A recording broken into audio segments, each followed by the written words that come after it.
Hello everyone, এটা হচ্ছে royal Enfield bullet standard maroon colour হচ্ছে এটার কালারের নাম। খুবই সুন্দর, এই কালারটা সামনাসামনি দেখতে খুবই সুন্দর লাগে। কালারের মিডল সাইড দিয়ে প্রত্যেকটা জায়গায় গোল্ডেন শেড দেওয়া আছে, এই কারণে কালারটা আরো ফুটে ওঠে। এ দেখেন ট্যাঙ্কেও গোল্ডেন শেড দেওয়া আছে।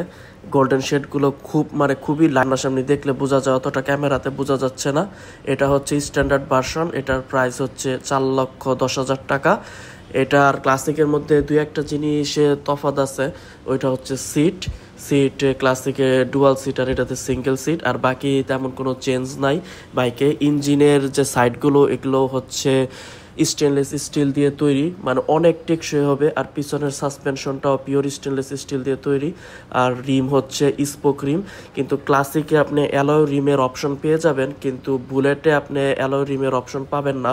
বুলেটে আপনি স্পোক রিমই পাবেন, আর এই স্পোক রিম খুবই মজবুত, একদম পিওর স্টেনলেস স্টিল দিয়ে তৈরি, মানে বছরের পর বছর চলে যাবে, বাইকের কিছু হবে না। এটা তারা গ্যারান্টি দিয়ে বলতেছে যে খুবই মজবুত। আর অ্যালয় রিমের থেকে স্পোক রিম কিন্তু আসলে অনেক মজবুত হয়।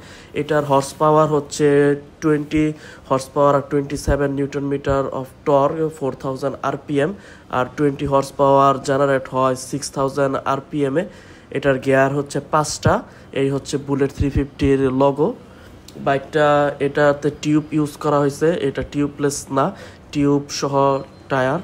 আর ইন্ডিকেটরগুলো হচ্ছে ক্রোমের, মিররগুলো হচ্ছে ক্রোমের, আর বাকি এটাতে ক্রোমের টাচ খুব বেশি দেওয়া হয়েছে। দেখেন মিররগুলো হচ্ছে ক্রোমের, আর সামনে হেডলাইট হচ্ছে হ্যালোজেন, আর ব্যাকলাইট হচ্ছে এলইডি, আর বাকি সবগুলোই হচ্ছে হ্যালোজেন, শুধু ব্যাকলাইটটাই হচ্ছে এলইডি, কিন্তু ওইটাও তেমন বোঝা যায় না।